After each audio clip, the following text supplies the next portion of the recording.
participants, on behalf of Westminster Foundation for Democracy, please let me welcome all of you to today's event, during which we will be discussing the evidence of the impact of women's participation in decision-making. The timing and the topic of today's presentation is not random. As many of you know, the priority thematic focus of the Commission on the status of women for this year has been women's full and effective participation in decision-making in public life. Today's event provides us with the opportunity to continue those discussions that formally ended last week, but obviously they're going to continue for years ahead. This event is also taking place during the electoral campaign in Kyrgyzstan. In a couple of weeks, you will be selecting your local councillors. So I think this is particularly a good moment to present the evidence why it is good and right thing to do to have more women in politics.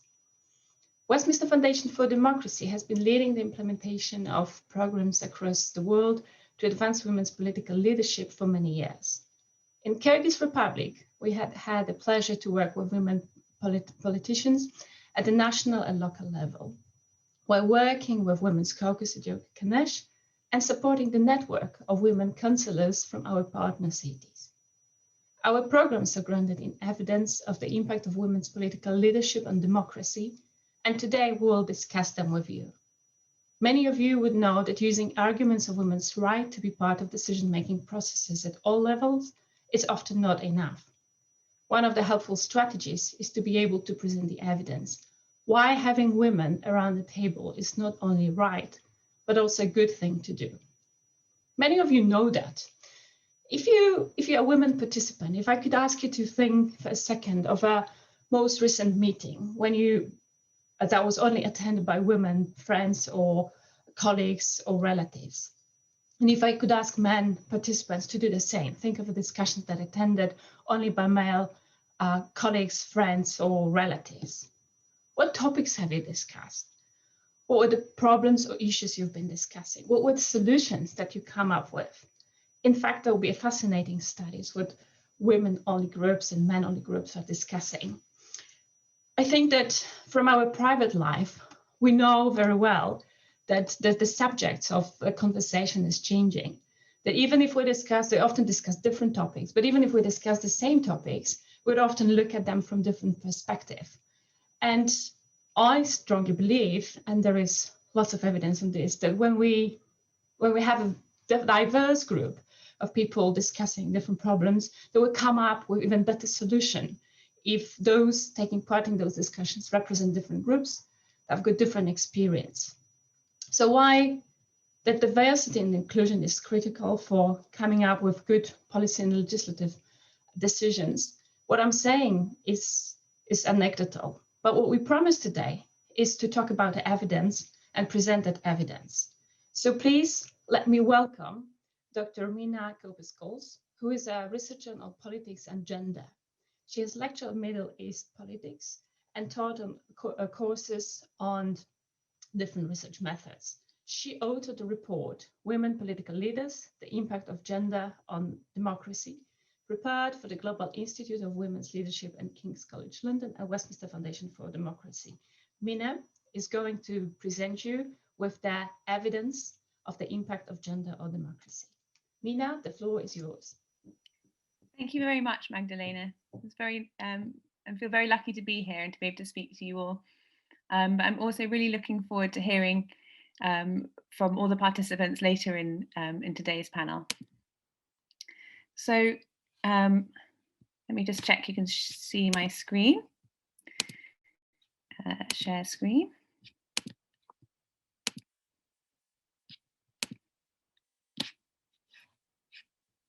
Okay. Is that working for everyone? It is working for me. I can okay. See it well. That's good. I think that's probably a good sign. Okay, so I'm going to talk today about my research project, which I wrote for the Westminster Foundation for Democracy and the Global Institute for Women's Leadership. It's this report here.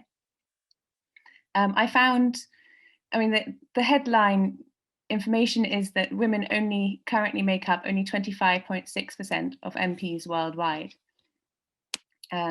And if you believe, like I do, that parity of political presence between women and men is fundamental for representative, legitimate, and accountable democratic systems, then that means we've got a long way to go still.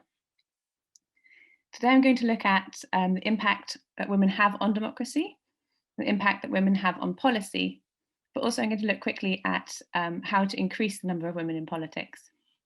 I'm going to be drawing on this research, as I said. So this research is based on, I summarized over 500 pieces of research.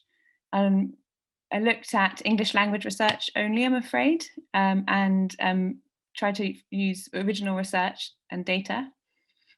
So there are areas which are less covered, and one of them is Central Asia. So I'd be really interested to hear views from your region. So I'm looking forward to the Q&A and seeing if there's some input there. Okay. So first, to look at the impact of more women leaders on democracy. So the main headline is that more women means more inclusive democracies. And that doesn't just mean that they're including women. It goes beyond that. So first of all, we do have this important fact that if you want a democracy to be a democracy, then it needs to represent the population. So if democracies are to be representative and accountable, they should not be representing and accounting to only half of the population. And I've also found, and this is an astonishing finding, that women MPs and women members of parliaments were better constituency representatives. And this, they're better both at responding to their constituents, but they also prioritise their constituency roles more than men. And this shows that women put more emphasis upon their representative roles, and they're more connected and responsive to their local areas. I also found in the research that women tended to have more inclusive leadership styles. So this was more anecdotal, but there are plenty of anecdotes to back this up. That women often disregarded hierarchies of their positions more. They were more likely to consult with community groups before making decisions. And they're less about their own career rather than representing the community more broadly. And finally, and importantly, this goes back to what Magdalena was talking about, women have also reframed what is considered political by bringing issues, and globally this ranged from issues such as domestic violence to female genital mutilation, through to childcare and maternity. All of these policies, which used to be policy areas which used to be considered private, were brought into the political sphere. And these findings show that women help to bring more people and policies into the democratic process. I'd argue that greater inclusion in itself improves democracy. We also have this astonishing finding that women in politics are linked to lower levels of corruption. And this finding stands at all levels of government and for different types of corruption. And also in many different cultural contexts. And the reasoning behind this finding is partly that women as individuals are seen to be less corrupt, but it's also likely an effect of the fact that women leaders are indicating or causing a breakup of some of the networks and old boys clubs, which are the backbone of corrupt practices. So we can see that having more women included in politics has worked to improve democracies by making them cleaner and more inclusive. I don't want to say that you should have women in politics only because they are more moral, or that women need to justify their political presence. But I'm saying that this is something that is missing from politics at the moment, and by including women, we may be bringing about a different way of doing things. Okay, so next I'm going to look at the impact of more women leaders on policy. And I found two main findings here. One was that women prioritised women's issues more than men, and the other was that women more than men prioritised care issues. So on the first subject, by women's issues, I mean policy areas that are seen to benefit women mostly. So that's equal rights, perhaps reproductive rights and sexual health, families and childcare, and stopping violence against women. And the second finding And I think this is particularly astonishing because when you take into consideration that most women in political positions are there because they're working with within a male-dominated framework, within a male-dominated party, etc. But they still are these different policy priorities which come through. So the second finding is that women also tend to prioritise a number of issues which benefit both men and women, especially if they are considered care issues. And this ranged from country to country, what was kind of grouped in this heading. But it ranged from welfare, healthcare, and education. In India and Africa, sanitation and clean water were big priorities.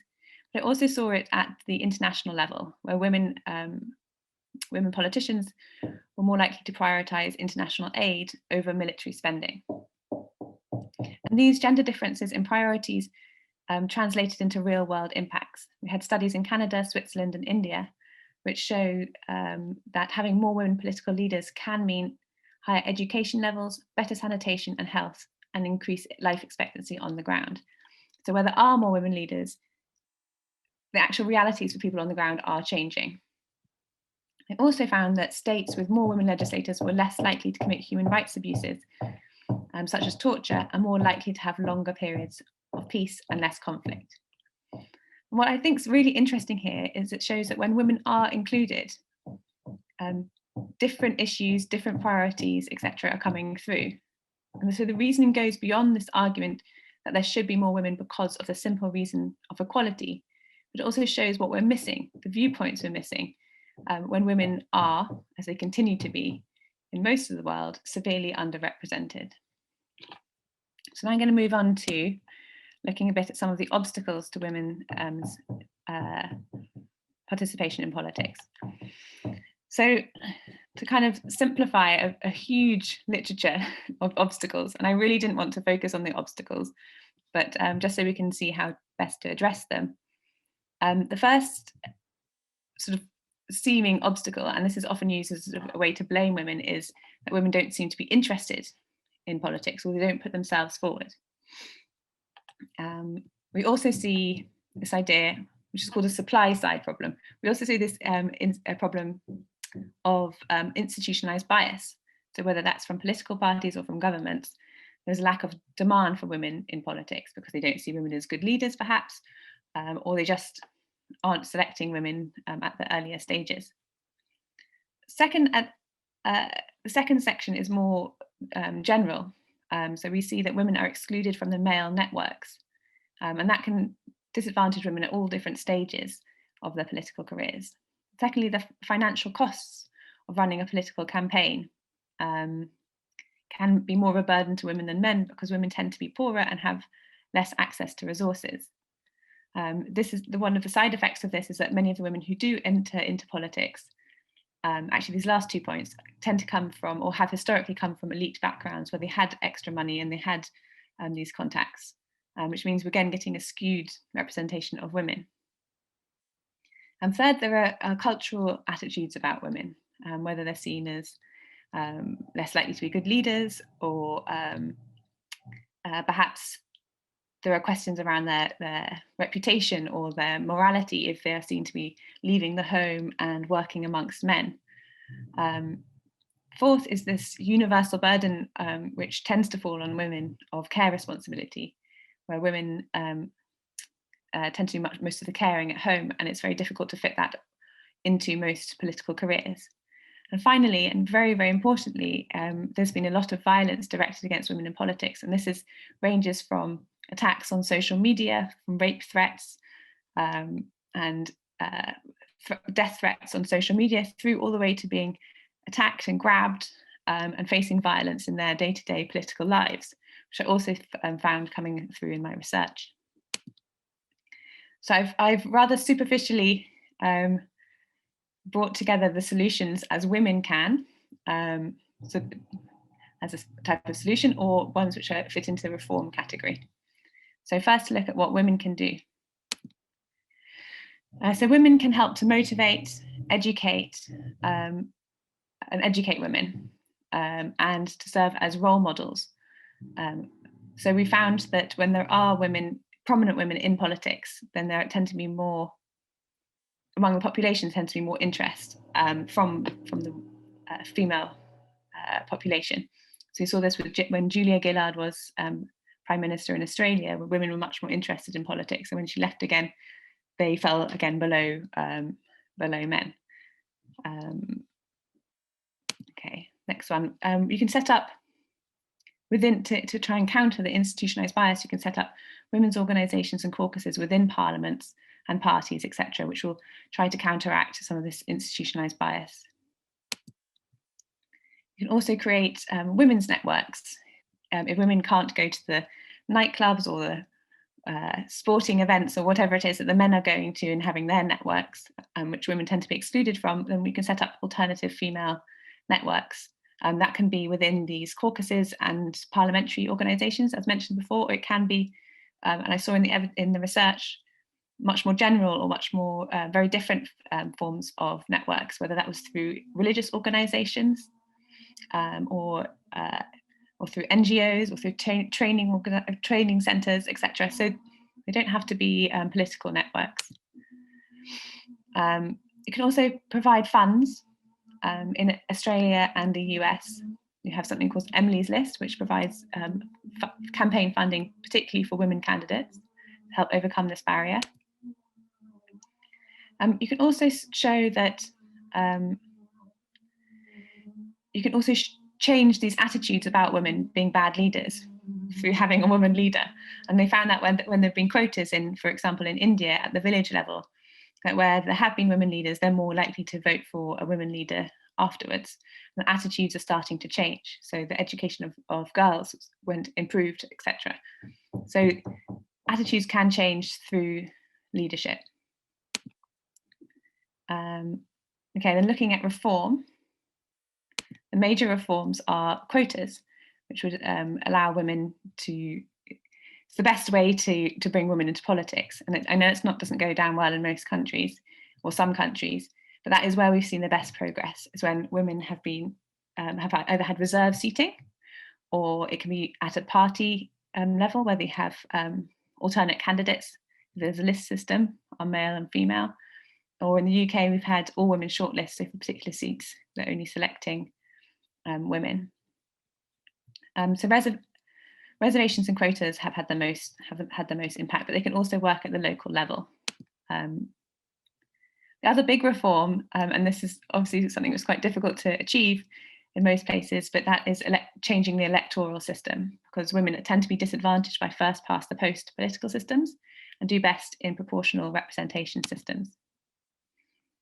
Another way of countering institutionalized bias is to formalize candidate selection. So that means just making sure you know how the selection process works, and it should eliminate that element where there's bias or it's all down to who knows who. You can also introduce term limits. Male incumbents is one of the major reasons that women struggle to get into positions of power. As sort of full circle from one of my earlier comments, that women tend to be excluded in more corrupt areas. Not only do women bring down corruption, but corruption tends to exclude women. So by targeting corruption, you can also make it easier for women to access political power. At the governmental or at the party level, you can work to regulate campaign funding. So whether that's just making sure it's equal for men and women, or putting caps on campaign spending so that being richer doesn't benefit you more. Governments could help to change cultural attitudes by ensuring fair media coverage, whether that's equal amounts of time, but also equal value and unbiased coverage of male and female candidates. Another reform which is really important is accommodating of care responsibilities. So whether that's having parental leave for members of parliament, or providing creches for children, or making sure that parliamentary sessions or local government sessions don't work late into the night when you need to be home to look after children. Whatever that is, having care responsibility factored into the political process is a really important way of accommodating women. And finally, and very importantly, and this is something we don't have a foolproof solution for yet, that it'd be a really important place to start would be to stop violence and threats against women politicians. There have been trials of legislation in Germany and in Bolivia which we should be closely following. So just to kind of conclude, as I mentioned before, but it is worth mentioning still, that women only still make up 25.6% of MPs worldwide. And the research shows that when there are more women in politics, it makes for more inclusive democracies, less corruption, and a greater emphasis on women-friendly legislation and healthcare, education, and welfare. There are persistent barriers to women entering politics, but women can work to support women, but also we can push for reform. So there is still a huge amount of work that political parties in particular need to do to ensure that women are not excluded at each step of the recruitment process. And this needs to change for democracies to be properly democratic and representative, and for us to benefit more fully from women's political presence. And with that, I'd like to thank you all for listening to my presentation. Okay. How do I stop sharing? Excellent. Thank you very much, Mina. That was a brilliant presentation. I have no doubts that after listening to your presentation, you equipped our participants with good evidence why it is not only good, but not only right, but also a good thing to do to have women and other groups, representatives of other groups around the table. So thank you very much for this. In the meantime, I posted a link to the report you've been presenting in the chat box, so those interested can click on it and read the entire report. The report will be actually also available both in Russian and Kyrgyz language soon, but Ego, my colleague, she will share details shortly. Next, I would like to invite Ms. Irina Karamushkina. She will be presenting and discussing the impact of women and on democracy and politics at the national level. Ms. Karamushkina, following her successful career in educational sector, she joined the politics in 1995 when she joined the Social Democratic Party of Kyrgyzstan. First, she worked as the city head of the educational sector at the mayor's office in Bishkek. And then she was elected as a councillor of the city Knesh of Bishkek through the SDPK political party. She has been MP since 2007. She's got a vast experience and she's been awarded many times by the president of the Kyrgyz Republic. So I'm sure she will be able to share with you fascinating examples how women really changed the politics and reality in the country. Ms. Karamushkina, the floor is yours.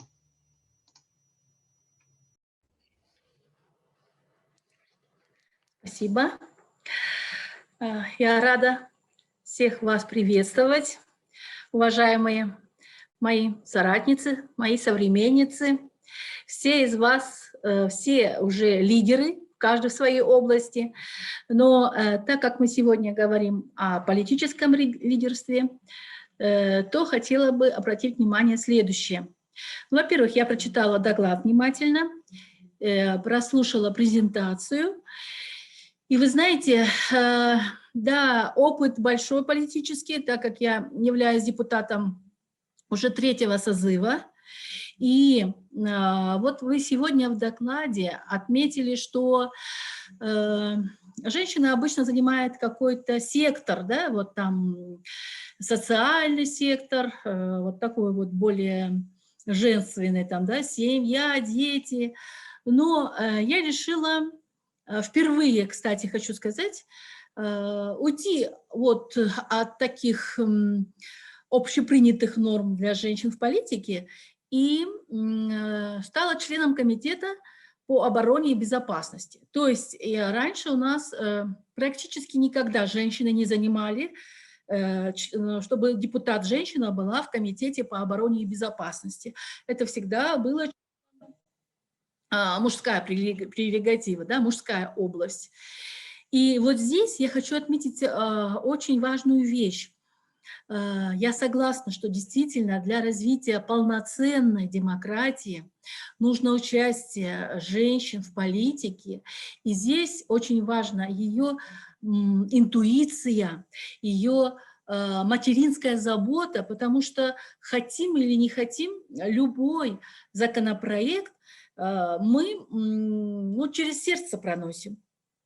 любое мероприятие, встречи с избирателями. Кстати, хочу отметить, что действительно в центральноазиатских республиках есть свой менталитет, есть свои особенности, и иногда женщинам очень сложно перейти эту стигму, да, что женщина, многие мужчины в среднеазиатских, наших центральноазиатских республиках считают, что женщина, ее место на кухне. И очень сложно было идти к этому лидерству. Но я хочу отметить, что у нас были отличные результаты, когда в Кыргызстане мы гордились, что у нас была женщина-президент, женщина-председатель Верховного суда, женщина, значит, генеральный прокурор республики, вице-премьер была женщина, 27% депутатов занимали женщины. Но, вы знаете, если вдруг женщины перестают проявлять свою активность в этом вопросе, перестают бороться даже за квоты, это очень быстро у нас могут мужчины выдавить женщин из политики. И это, к сожалению, мы уже сегодня видим. Сегодня уже 1/6 только часть в парламенте занимает женщины. У нас сегодня нет ни одного вице-премьер-министра женщины. Генеральный прокурор, понятно, уже мужчина, да? То есть очень много женщин, вы знаете, выдавливают, все-таки мужчины опять начинают выдавливать потихоньку женщин. И в этом плане очень хорошо, что у нас в парламенте есть форум женщин-депутатов. Очень многие вопросы, вот именно относящиеся к тому участию женщин в политике, решаются через форум женщин-депутатов. Например, я хочу отметить, что у нас сейчас есть изменения в Конституции, и там будут и выборы в парламент, ну, и в другие государственные органы, как по партийному списку, так и одномандатный округ. Мы все подумали, что, к сожалению, женщины не пройдут, если будет только одномандатники брать, потому что здесь нужен денежный ресурс. Не у каждой женщины есть такие возможности. Не все женщины предприниматели, там, бизнес-вумен и так далее. Поэтому очень многие женщины могут отсеяться. И мы на форуме женщин-депутатов решили, что мы будем, отстаивать квоту, партийную квоту сохранить, чтобы обязательно было представительство женщин в списках. И сегодня у нас практически каждая 4-я в списке, то есть 4-я позиция, да, сегодня идут женщины-кандидаты. Вот это мы стараемся сохранить. И также обсуждался момент внести закон, такое дополнение, что если вдруг женщина уходит из парламента по каким-то причинам, то на ее место не следующий там идет мужчина, а вот именно женщина по списку, которая идет, ну, по своей квоте. Что хочу отметить? Вы знаете, действительно, я за то, чтобы женское лидерство, политическое женское лидерство обязательно было успешно, продвигалось, вернее, и было услышано и поддержано мужчинами. Почему? Потому что, к сожалению, вы правильно отметили в докладе, женщинам намного сложнее занять свое место в политике. Лично у меня были, как вы отметили, такой не очень хороший опыт, когда за какие-то мои такие более прогрессивные идеи, за мои выступления, меня начали, оппоненты буквально в социальных сетях, в СМИ даже бывало, какие-то приклеивали стигмы, какие-то унижения шли, оскорбления шли. Это нужно пережить. Если ты хочешь быть лидером и не уступать свое место в политике, то нужно воспитывать еще свои лидерские качества. Не только ораторское искусство, ты должен быть специалистом, но политика – это более такое, знаете, многопрофильность женщины должна быть. Надо, чтобы тебя услышали за что-то было тебя уважать, в конце концов. И вот это уважение нужно заслужить. И если мужчины могут ошибиться или мужчины об этом не заморачиваются, то женщинам нужно об этом думать. Потому что вот это уважение, вот это, знаете, свое участие постоянно нужно вот, ну, не доказывать, но, в общем-то, иметь в виду. Поэтому, вы знаете, когда говорили, что нужно 50% женщин, мужчин, 50% и женщин, да, это, может быть, поровну, такой баланс сохранить, но я хочу вот здесь указать, что нужно обязательно, чтобы не просто потому, что женщина должна быть в политике, вот женщина и все. Эта женщина должна быть профессионалом в своей области, она должна быть готова к тому, что будут какие-то вызовы и от мужской половины политиков, и от оппонентов будут вызовы. И плюс еще, конечно, репродуктивные свои полномочия женщины, дети, семья, нужно выглядеть по-другому. Опять-таки, не все мужчины думают, как выглядеть. Вот выступил. Женщине нужно вот этот образ политика сохранять. И, конечно, женщинам сложнее.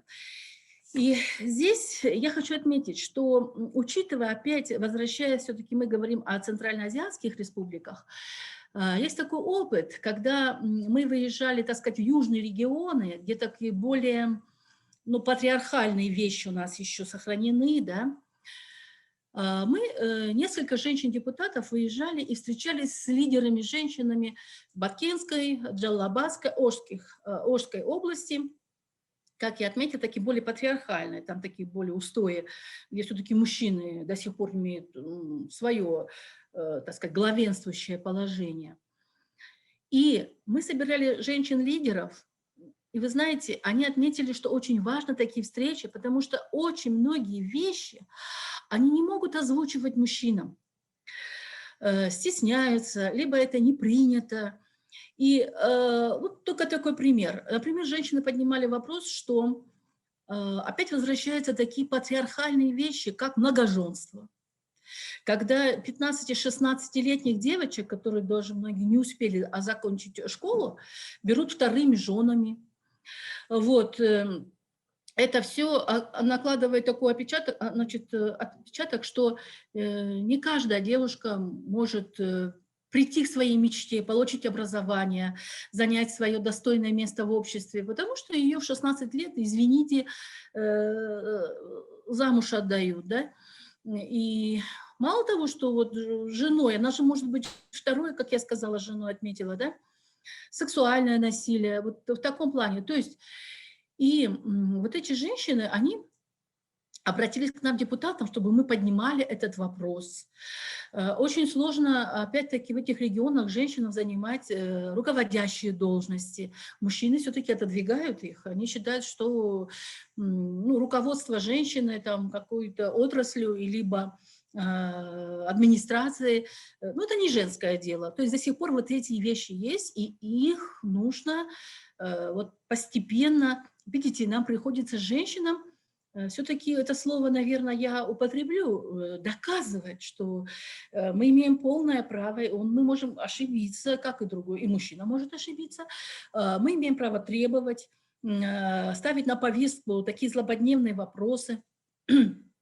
Поэтому я хочу отметить, что нам очень важно участие женщин в политике, и пока квота, это, нельзя ее убирать из-за наших, значит, нормативных актов, потому что я тоже по квоте вошла, да, я в партии с 95-го года, в политике, там своим характером, решительностью, смелостью там доказывала, что я могу быть компаньоном, я в политике имею свое мнение, да, но я так бы осталась бы в партии, но именно в парламент я вошла по квоте.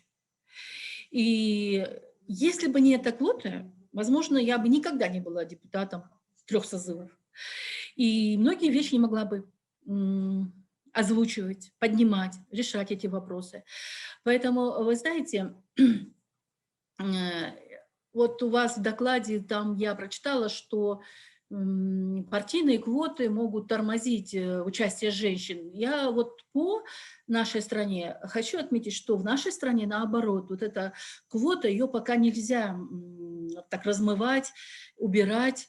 Вот как я отметила, что сейчас вот одномандатные, если выборы будут, но женщины вообще не попадут. Только по партийным спискам. По партийным спискам мы можем еще как-то сохранить участие женщин в органах местной власти, в парламенте. Вот. Ну и, конечно же, самое главное, я хотела бы отметить, что я очень много часто спрашиваю мужчин, как вы смотрите на участие женщин, нужно ли больше женщин в политику и продвигать и так далее.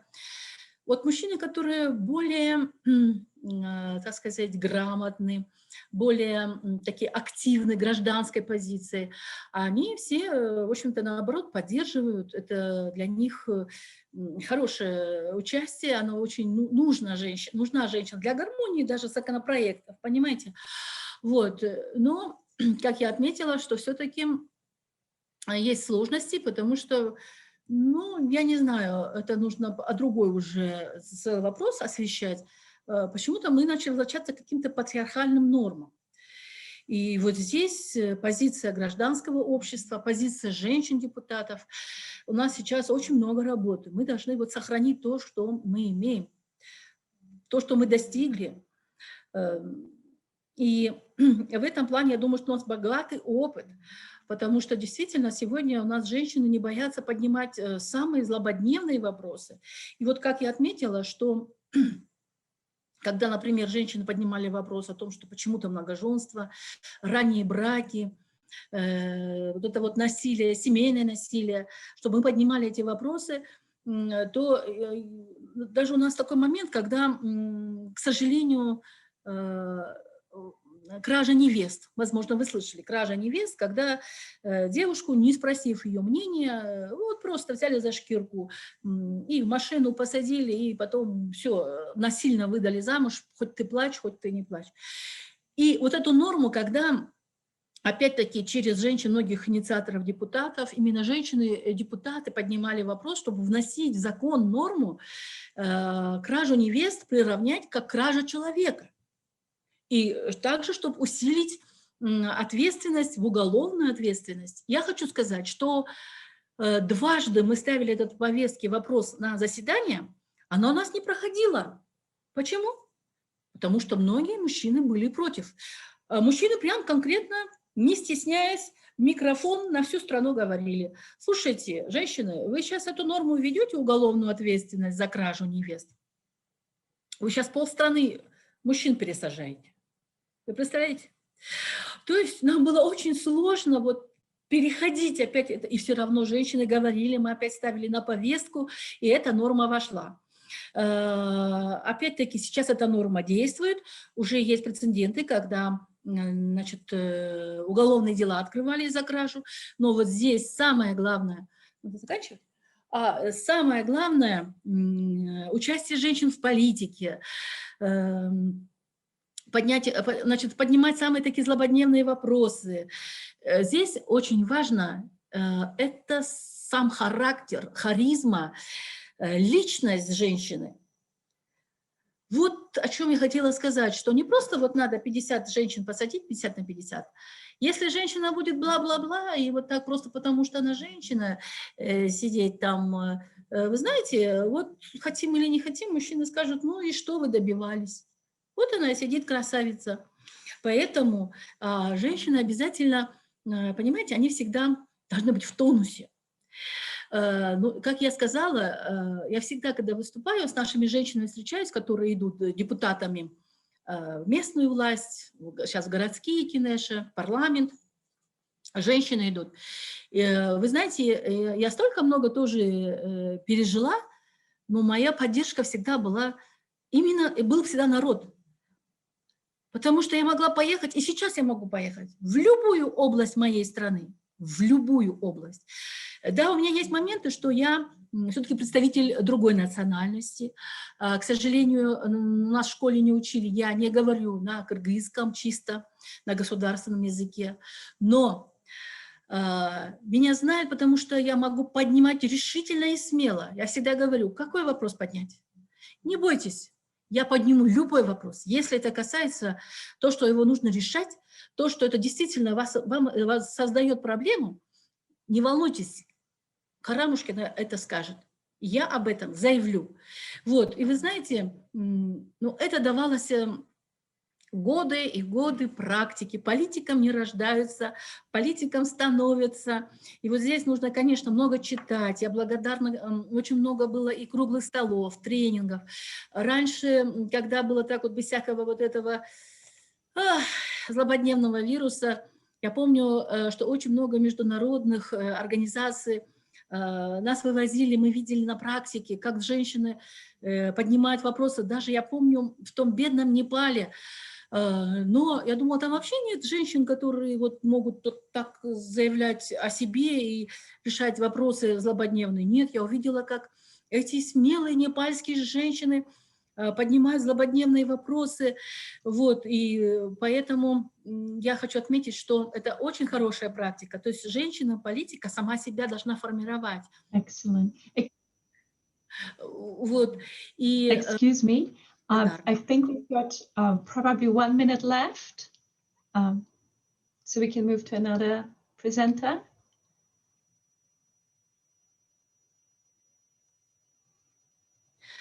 Ну, только 1 минута. Я хочу сказать, что я горжусь.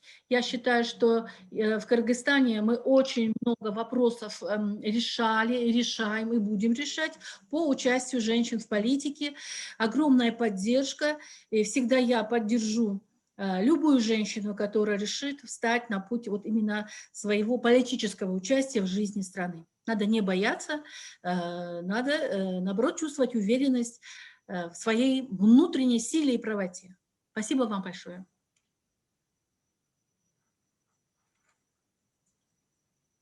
Wonderful. Thank you ever so much for this brilliant presentation. I think you clearly gave very good examples of how women change the narrative and the change they make to politics when they join the politics, when they finally get there. Clearly, from what you've been saying, it's not easy. In Kyrgyzstan, you mentioned many barriers, but congratulations on overcoming them. It must have been a difficult, but also, I guess, rewarding journey. So thank you very much. I wanted to check if our next speaker is with us. I know that Ms. Dinara Imanilieva, she has been facing internet connection challenges. Damira, could you please confirm whether our next speaker is with us?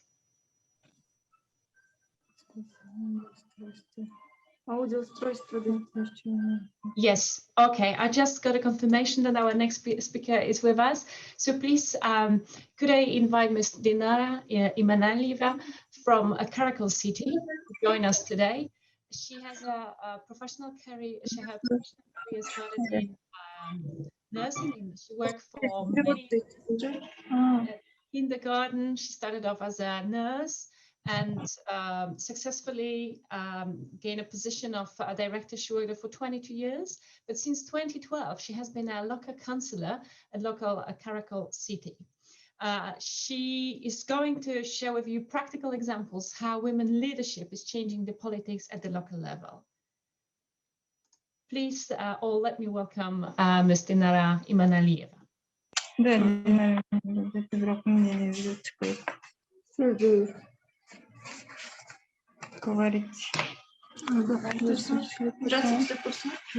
Алло, здравствуйте. Алло. Алло, здравствуйте. Нет?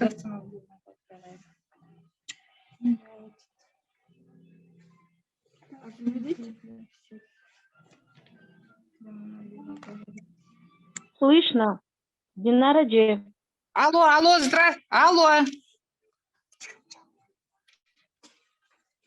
Алло.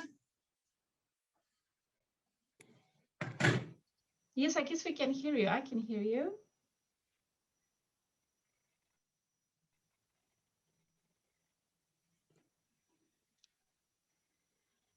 No, I can't hear you now.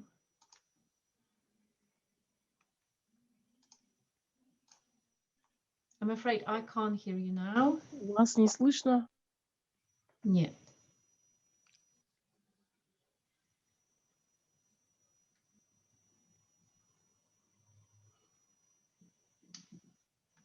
I'm afraid I can't.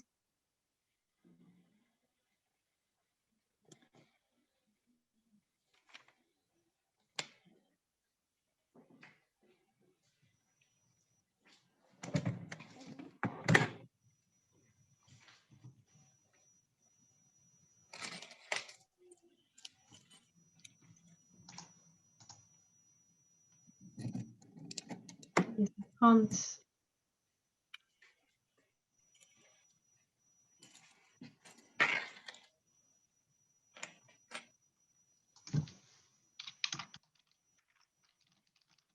Женское лидерство в местном уровне.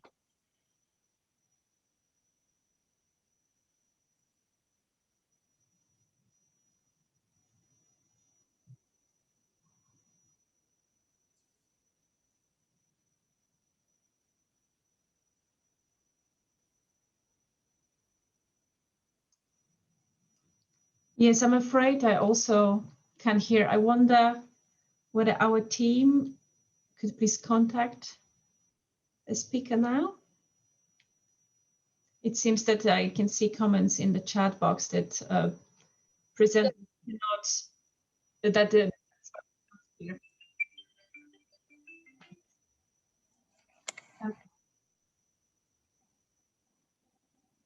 Could I suggest that we maybe move on to a next speaker and try to reconnect? Could I please ask my colleagues Demira and Egil to connect with the speaker? Yes, it seems that no one can hear her. So while my colleagues Egil and Demira are connecting with the counselor and trying to sort out technical problems, I would like to invite my colleague, Sofia Fernandez, our Senior Advisor on Political Inclusion at WFD. Sofia is the Senior Advisor on Political Inclusion at our foundation. Prior to becoming advisor, she was Interim Regional Director for Asia. Between 2018 and 2020, Sofia was responsible for leading WFD's Commonwealth-wide program, where she led innovative inclusion programs across the Commonwealth and in 15 countries across sub-Saharan Africa and Asia to advance political inclusion of women, youth, and with disabilities. Sofia,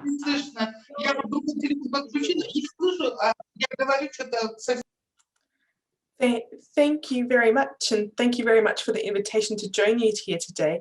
I'm not sure if I think there's some troubleshooting happening in the background, which is understandable, but I think there's some noise, so maybe if that person could be muted, that would be much appreciated.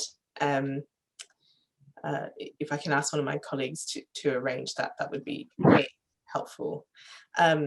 Thank you all. And I mean, I'm here to talk a little bit more about WFD's approach and sort of a global outlook on ways that we can work with women to enhance and facilitate their leadership. And exactly what the Member of Parliament just spoke about before, that we do this in a couple of ways. One, we recognise absolutely that women are exercising leadership every day, and that's regardless of whether you have the formal the formal title or the paycheck or the you know, any of the plaques on the door, whatever it might be, that that means that you're recognized. We know that women exercise leadership, whether they are formally in a position or not. And that means that you're bringing your own experiences and your own skills to your career. And so that's the second thing that we always include in our approach, is that a political career is exactly that. It is a career. And so we need to think about the pipeline, the entryway, into politics, but also how to sustain that career. And unlike other careers, you know, a political career actually is a lot of the time dependent on your wider population, your constituencies, to reaffirm that you're doing a good job. And the way they reaffirm that you're doing a good job is that every time you come to an election, they do it by voting. And so you have this other impetus behind women's political careers, that it's not always just you working really hard and doing your job every day. There's all of that other dynamics there that goes on with it. I hope that I'm sharing my screen and someone will tell me if I'm not, so I'll just keep going with the presentation. Oh, beg your pardon, sorry about that. I will change the presentation view, apologies, so that you can actually see, yeah, that means I hope that you can see the whole screen now. Yes, all good now. Sorry, Magdalena, yes, you can? Yes, all good now. Perfect, thank you so much. Great. So I don't want to repeat too much of what Mina has said. I mean, her report, which we worked commissioned from the Global Institute for Women's Leadership, you know, really covered what we wanted to highlight, that, you know, it does, and exactly what the MP has just said as well, you know, it is significantly harder for women than men to sustain a career in politics. And there's lots of reasons why this happened, and we've already covered some of those reasons. And we know that political parties still remain one of the major barriers to women's entry into politics, and so they really do need to be part of the solution. So our approach recognises two things. It recognises, one, supply. So this is the thing that everyone I hear all over the world, from women, from men, from political parties, from governments. I hear this told to me all the time, and this is what they say. They say, women are not interested in politics. We go looking for them, we try to find them, we go looking, we're searching, but they're not interested. And my response to that is to say no, and to say no in lots and lots of different ways, and to explain that women are interested in politics, they're already exercising leadership, and they're ready, but there's a whole host of things that needs to happen to facilitate women's entry. So that's your supply. The demand side, a lot of the time, comes from political parties in most countries, and so that's why they need to be part of the solution, because they're the ones deciding who they're going to nominate, who they're going to invest in, who they're going to place on a ticket, where they're going to place them on a ticket, are they going to place them in a constituency that's winnable, and are they going to support those women to get there? So they need to be part of the solution. Women candidates also, along with a whole range of barriers that Mina and MP spoke, talked through very eloquently, face different kinds of attacks on themselves. And I will speak about violence against women in politics shortly. And as Mina mentioned, you know, more women are coming into politics from socially or economically elite backgrounds than men. So we do need to think a little bit about diversity there, and how to bring in other women and other women representatives into politics. So in addition to the paper that Mina has spoken through, we've literally just released last week on Thursday another paper. They're called Women's Political Careers, Where Do Women Leaders Come From? And it tries to answer those couple of questions that I've just talked about before.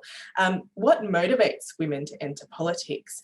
How are they preparing themselves for political leadership? What are those barriers, and what can we do to support women? And not just support women into leadership, but actually to make that decision itself. So we've found that women often, two things are happening with women who are interested in entering the political space. One is that they often need to be asked a few times by a few different people to formally enter politics. And that tends to be one case. The other case is that when women want to enter politics, they're faced with other people who are telling them, no, not right now. You know, wait until your kids have grown up. What are you going to do with your family? We don't think you've got enough experience yet. You know, these are the sorts of things that women are being told as well. So thinking about that decision point to enter politics, and importantly, how can our programs support women? So this research was done by interviews. So we interviewed 25 women leaders in about 15 countries. So it's a snapshot. So I know that some of this will resonate with you and some of it might not, but this is where we got to. And a lot of the findings are similar to what Mina's talked about in the other paper that she's produced, but we're looking at motivation. So women tend to be motivated by their life experiences. So whether that might be that they've come from a family where it's very common to talk about politics around the dinner table, whether you have a family member also in politics, or this sense of duty. So, you know, looking around at your situation and thinking, things aren't being solved for me, and actually the people who are in power trying to solve those things aren't doing that. So I'm going to put myself in that position. I'm going to take up that challenge and try and solve some of those issues around me. And so it's going to be my duty to drive change.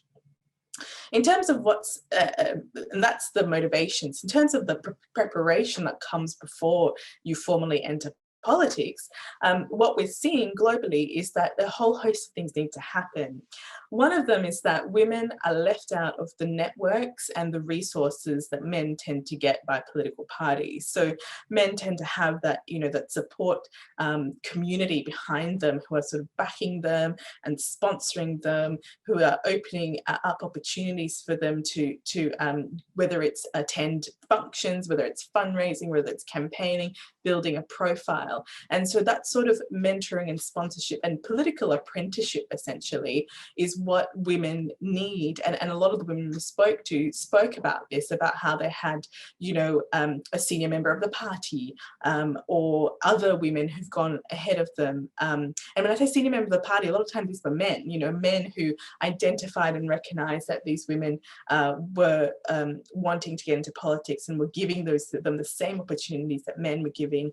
And political apprenticeships, so that was, you know, working with or around people in the political sphere. You know, someone described it in our research as moving from the kitchen to the political kitchen, you know, understanding what happens behind the scenes so that you're ready, you're prepared for that formal role, so that you already understand behind the scenes, what is it that your role entails, you know, how do you go about doing this work.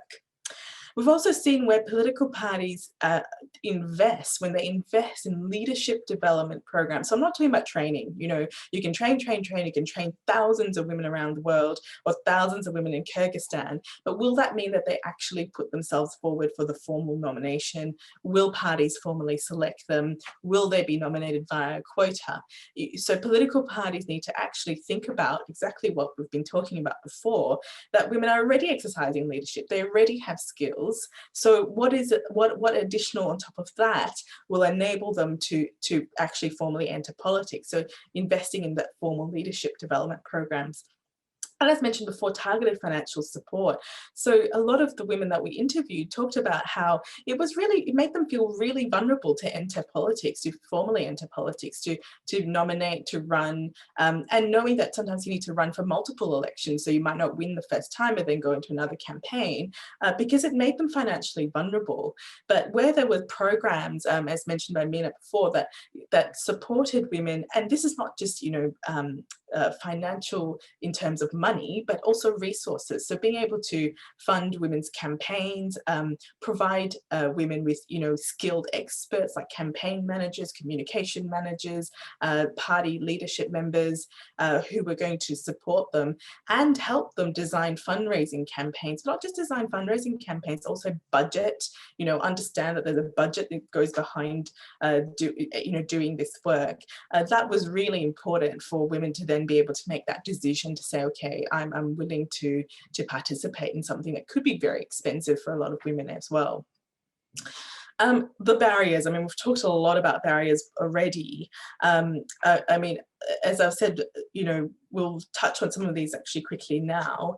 Violence against women in politics, financial barriers, but also caring and domestic responsibilities. And this is that big cultural shift. You know, in that paper, we've got stories from women who were ready, you know, they wanted to run for office and they'd come to their party leadership and say, okay, I'm ready to run for this election. And party leaders would say, oh, but you know, your kids are too young, or in one case, you know, a pregnant woman wanted to run, and the party leadership actually turned her away and said, well, you're pregnant, you can't run. And she was saying, well, of course I can run. You know, just because I'm pregnant doesn't mean I don't have all the skills and capabilities. And we saw in Jacinda Ardern, the Prime Minister of New Zealand a few years ago, very capably exercise her prime ministership while being pregnant, while going on maternity leave, and then returning to office, and she maintained her seat. So, you know, a lot of these arguments, I think, don't hold. You know, what does hold is understanding whether that woman, you know, that woman is ready and feels prepared and able to go into politics. We've talked about violence against women in politics. I just want to say a couple of things here, because this is a really growing area of research. Last year, this seminal book, Violence Against Women in Politics by Monalena Crook, was released, and it shook the political thinking globally, because we know that women experience violence, and we know that it's gendered violence because men do experience political violence, but the political violence that men tend to face is usually around their policy platform, around the political party stance, and so it's usually around policy. But women, the violence women face is about personal. It's personal. It's about your integrity. It's about your dignity. It's about how you look. It's about what you said. It's about any morality that people want to ascribe to your behaviors. And so it is really gendered. And there's a huge democratic cost to this, because, for example, the last UK election, which was held in 2017, unless I'm wrong, but you know, a large group of women didn't contest, that they had seats. Some of them were in very safe seats, but they decided not to run. And a lot of these women said, well, it's because it's the violence, you know, I can't have, and it's not really not being able to sort of be strong enough to put up with it, but it's understanding that for women to enter this as a career pathway, you need to be prepared to face online violence, and the chance of that online violence will translate into offline violence. And we have seen that. We've seen that all over the world, and when women are attacked physically, when women are attacked online. And so there's a real democratic cost here when women decide to leave the political sphere, or not even enter it in the first place, because they're going to face this type of violence. And so we do integrate this into the design of our programs globally, when we think about, okay, when we're working with women to design their campaigns, their fundraising, think about, you know, the professional skills you need to develop. But a very, I think, practical and necessary thing is to think about how you might be prepared, and how do you set yourself up to have some self-defense and self-care around violence, unfortunately. A lot of this Mina has already spoken to on this slide in terms of what works, what's making a difference. And what I'd say about quotas, I know that we've sort of talked about that a little bit, but really it's about when quotas are implemented correctly. So for example, we see, I know the example of Nepal was given, there's reserve seats for women in Nepal, reserve seats for women in Morocco, but it hampers women. And the reason why it hampers women is because in Nepal, for example, if you come in on a reserve seat, you don't qualify for constituency development funds, what's called constituency development funds, where then you can go back to your community and use that funds to build schools or hospitals or roads. But every other MP who doesn't come in on a reserve seat has that. So you're immediately disadvantaged. And so immediately people sort of say, oh, well, you're not really a real MP, you know, you're not really, because you're not doing what all the other MPs do. Or in Morocco, for example, if you come in on a reserve seat, you can only run once. So if you try to run again and say, okay, I'm going to compete openly, you're not going to be elected. And so you have this sort of rolling system of first-time women MPs entering politics. And so that sustainment of your career isn't there. So we need quotas that work. We need quotas that are going to be implemented correctly for the benefit of women. And we've already talked through a lot of this already before with Mina. So to summarize, you know, what we say in our programming is that it needs to cast a wide net. We need to ask more than once. You know, we need to talk to women at their level, knowing that women's participation is not linear. You know, it's not like, oh, here's my career trajectory and I'm going to go ahead and this is the way I'm going to work. It's cyclical, and it takes many, many forms. You might start in the community, you might start at the local council level, you might start in the private sector, but then you might circle back around to politics. Political parties absolutely must be engaged. So in our work, we absolutely always think about political parties and what their role is. You know, are they your allies? As someone spoke before about bringing the men with you. Yes, absolutely, but you also need to bring the political parties with you. We also think a lot about family members. You know, for women, yes, it's the carrying and domestic responsibility. You know, when you want to enter politics, you don't just enter it. You have to talk to your family, you have to talk to your friends, you have to get your support from those around you. But also sometimes you bring your family members in to fulfill some of those roles that you would otherwise have to pay for. And that's a real, you know, sort of practical funding issue that's being resolved here. And so looking at program activities that also include family members. And as I mentioned before, you know, for us, it's always thinking about how we can work within the context that we're in, recognizing that women already bring leadership skills, already bring a political desire to their work. You're not starting, as I said, you know, that question that I always get asked always, oh, but where are the women? The women are there. You just need to meet them at their level and then bring them into politics. And finally, unfortunately, and it is really tiring and sometimes really angry, makes me really angry, that you know, we can say as much as we want that women make up over 50% of populations in every country. But unfortunately, that doesn't convince people. It doesn't convince people to vote for women, it doesn't convince people to nominate women or to take away all these barriers that I've mentioned. But what is convincing people is that business case. And Mina made that business case so eloquently, talking about why women need to be in politics, because they're fundamentally changing. You are fundamentally changing the face of the way we do politics and international relations. And so the only last thing I'd say before I finish is that I know there's a lot of talk about proving yourself. You know, you really need to prove yourself to be there. But, you know, remember, as we've heard from an MP just last week from South Africa, you know, remember that you have earned your space. And so if you've earned your space, you have the right to be there. I know that the world doesn't always accept that, but remember that in your work, you know, you do have the right to be there. Thank you so much, and I look forward to the discussion. Excellent, Sophia. Thank you. Thank you very much for sharing WFD global perspective and experience on this subject. And probably the most important thing, the cost that all societies pay for not having diverse politicians. I think this is my key takeaway from your presentation. So thank you very much for sharing that with us. In the meantime, I wonder if I can hand over to my colleague, Aygul. Aygul Bayburaeva, she's our country representative in Kyrgyzstan.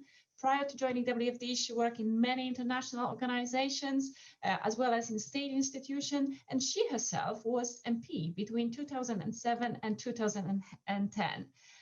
Aygul, please, over to you.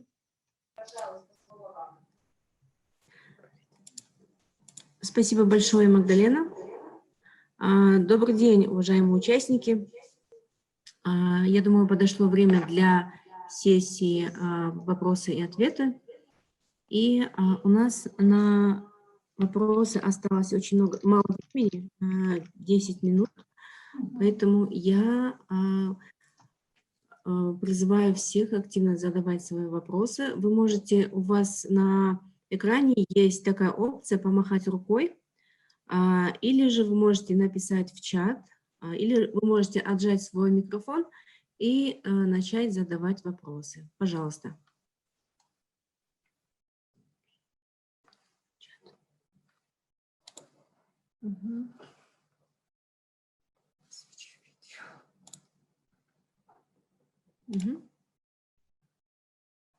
Пока, возможно, наши участники будут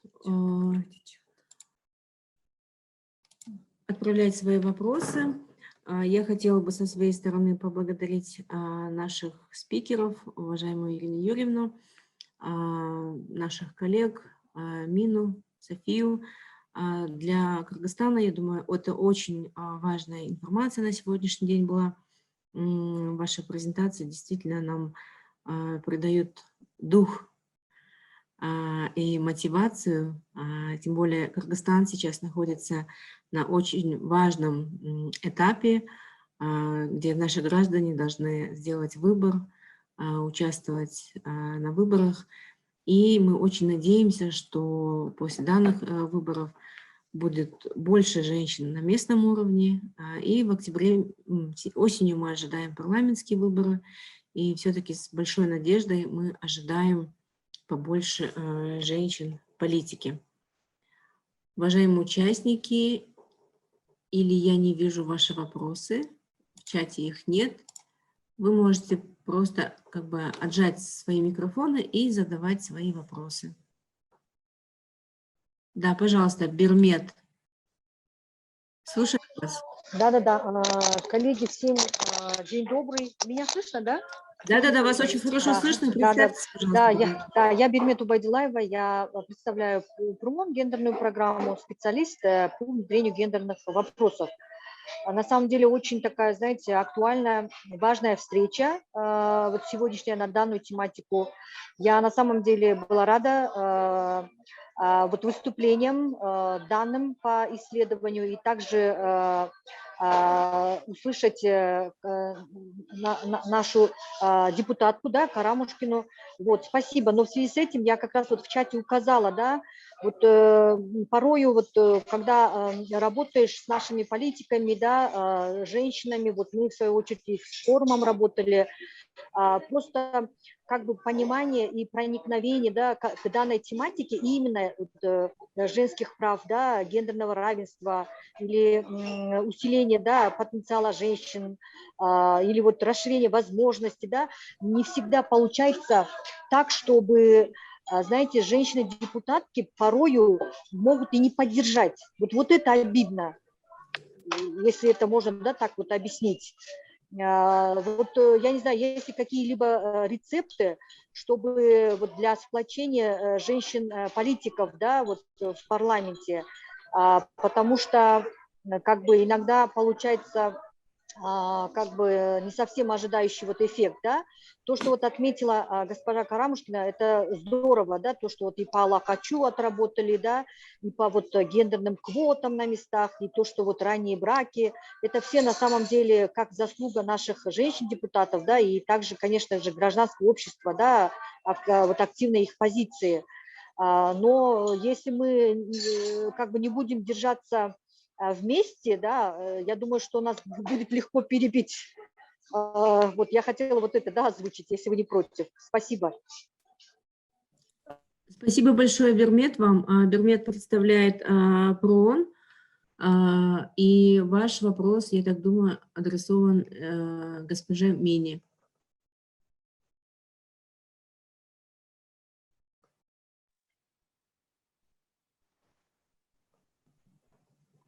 Hi. Okay, that's a very common response we've had because, of course, not all women fight for women's rights.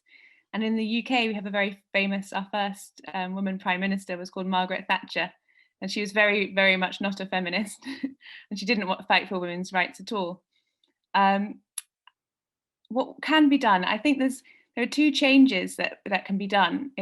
One is if you start to create this idea that you were speaking about, that women need to work together.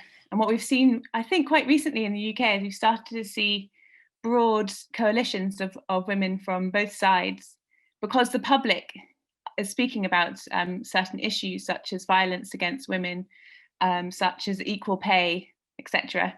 And once you get this motivation at the public level, when people are speaking about these issues, then it becomes a bigger issue for the female representatives. But it is difficult because not every woman MP or member of parliament or even at the local level is going to be fighting for women's rights, because they're not going to see that as their priority. And this is partly a symptom, I think, of very male-dominated systems. So if it's not seen as the most important thing, or if they're trying to fit into a political party which has a different agenda, then it's not always going to come to the fore. So we're not saying that every woman needs to be a feminist. What we're saying is, once you get this momentum going and more women start being represented, then you do tend to see this trend. But I agree with your sentiment that women do need to work together, but it's not everyone wants to all of the time. So I think it's two things. It's one is trying to change the atmosphere at the parliament, and I'm sure Sophia can speak more about that. And the other one would be trying to build momentum around campaigns at the public level, as would be what I would say, but I'm not an expert perhaps on that area.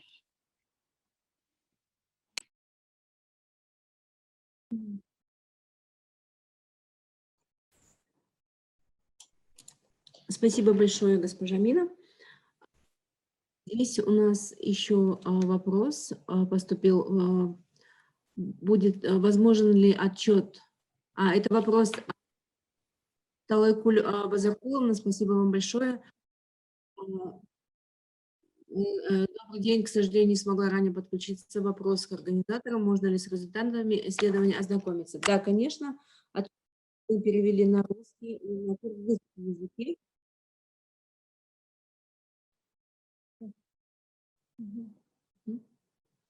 Эти отчеты, они будут доступны на нашем сайте. Мы также перешлем вам на электронную почту. Всем желающим. И также у нас есть следующий вопрос. Он, скорее всего, тоже будет адресован госпоже Мине. Включен ли в отчет опыт Кыргызстана или Центральной Азии? И если нет, то будет ли подобное исследование в нашем регионе?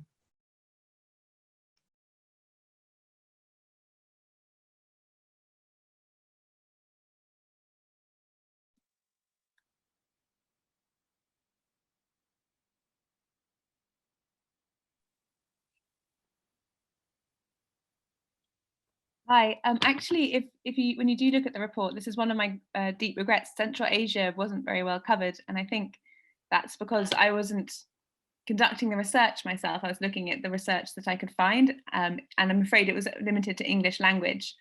And I wonder if that's the problem. There weren't many English language studies, so I didn't come across many reports on Central Asia, or even many on certain bits of the Middle East. So there's certain areas where there wasn't as much literature. I'm afraid I can't speak to the future and what any kind of surveys in the future, but I think it'd be very, very interesting to include this research. I think maybe perhaps next time you could do it with a Russian language or perhaps a different language speaker if we were going to revisit this, because I'm sure there's a wealth of research out there, but perhaps just not accessible to me because I don't speak the right languages. I was just going to add that the paper that's just come out last week on where do women political leaders come from, we did interview a couple of MPs from Central Asia as part of that research. But you're right, Mina, for us it's a little bit difficult. There's certainly a gap in looking specifically at Central Asia. Having said that, we have been working, as Magdalena mentioned, at WFD. We work in over 30 countries. We've been working in Central Asia for nearly 20 years across various countries. And I think when we look at some of these trends, it does overlay. It does overlay, and I think it does resonate. And hearing from you and from your experiences, and certainly the Honourable MP about those experiences, I'm saying, okay, that can be Kyrgyzstan, that could be the UK, that could be Morocco, that could be, the whole range of countries that you're speaking to that experience. So I think there is some commonalities there, but I absolutely do acknowledge that there are some, absolutely contextual specific barriers, and that, Kyrgyzstan has its own story to tell as well. So hopefully in the future we'll be able to do a little bit more digging into what the Central Asia region specifically looks like.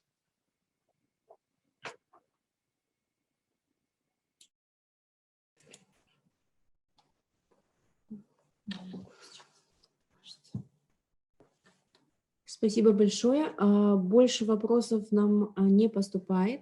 Я думаю, мы можем заканчивать нашу встречу. Мы как раз уложились в запланированное время.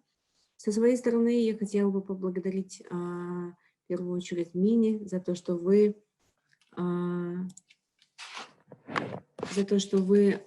лидировали данный процесс. Этот отчет получился очень интересным. И как вот из наших участников кто-то попросил, в планах на исследование в нашем регионе мы будем очень рады, если такое исследование проведется в Кыргызстане и вообще по Центральной Азии. Также я хотела бы поблагодарить своих коллег с Лондона. Спасибо вам огромное за техническую тоже поддержку нашим коллегам. И как мы уже написали в чате, и сообщили, данный отчет переведен и на русский, и на кыргызский языки. Для тех, кто вышлет сейчас электронную почту, мы вам вышлем. А так в скором времени у нас будет на нашем сайте, мы вывесим отчеты, и вы можете скачивать себе, изучать и использовать в своей работе, в практике. Спасибо вам большое. Thank you. Thank you all. Thank you. Goodbye. Bye.